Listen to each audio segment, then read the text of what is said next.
So, I'm going to get my first experience behind the wheel of Cimarron by Cadillac.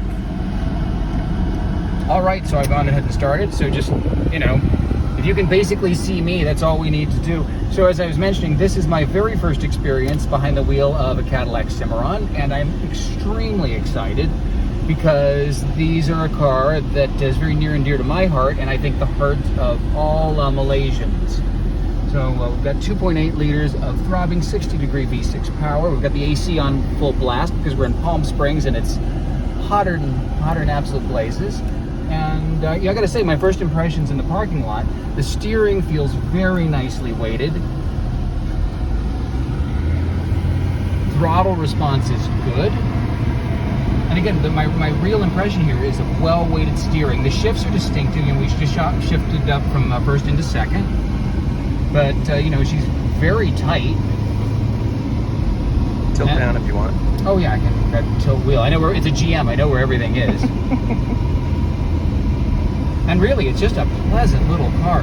And like so many cars of this vintage, you've got nice slender pillars, which are both elegant to see and elegant to see out of. You don't need a backup camera in a Cimarron. The rear view mirror does a better job. Mm-hmm. And of course, that would be true of any J-body. And again, we've got good acceleration. I will say the steering is a little numb, but it's an earlier front-wheel drive car, so I guess that's to be expected. But on the whole, this thing is absolutely pleasant. Which way should we go here? Go right.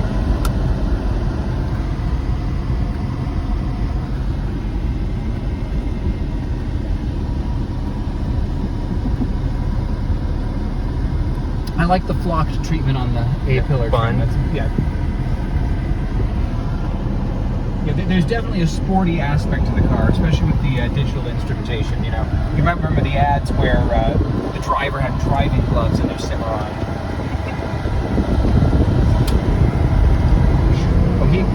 I pulled out in front of that guy. He had his turn signal on like he was turning. Oh, yeah. Sorry. Well, I'm just glad I didn't hurt your car. It's insured. Well, yeah, but I'm going to try to let it...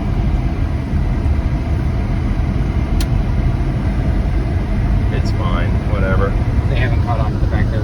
Right. They won't. But with the 2.8 liter, it got out of its way pretty smartly. Like, it was a little bit of an issue there that could have been disastrous if we didn't have the power, but we have the power.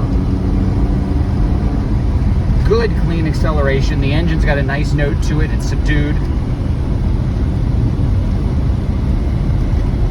And the amazing thing is it's 100 and some odd degrees here in Palm Springs, and the AC is doing a brilliant job. I mean, there's absolutely no reason why you couldn't take this car just about anywhere. I was going to take it to Redlands when we did that driving tour a couple of weeks ago, but I had 4 people that wanted to ride with us, so I was like, the Cimarron's a little small for that. Yeah, it's a luxury touring sedan. It's more for because it's the front seat passengers, but perhaps not the back seat passengers so much. And this one's what, an 87? 86. 86. Cimarron by Cadillac. Exactly. They didn't even want to call it a...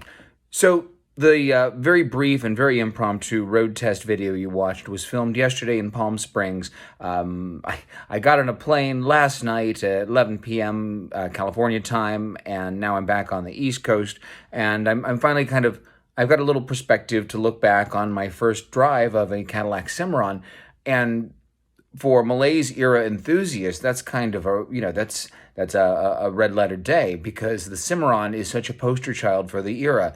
It's underappreciated and hated by many, but for those who can see past the reactions that people had at the time to the really interesting car that it is, it's really quite special.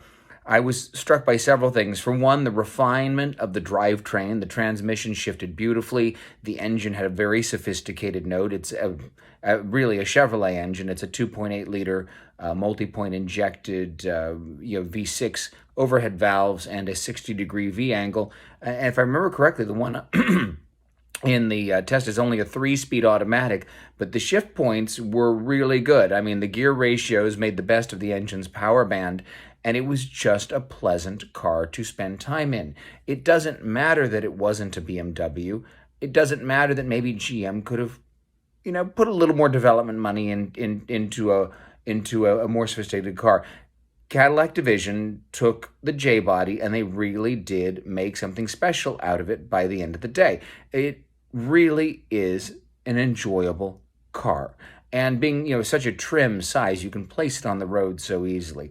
Point being, a mint Cimarron, such as the one I got to drive, is now special. It should be appreciated for what it is, and it should be enjoyed. And I'm very happy to report that that particular Cimarron is in the hands of a very enthusiastic collector, and it lives a dignified retirement in a climate-controlled storage facility in Palm Springs, California, and God willing, someday, so will I. Cheers.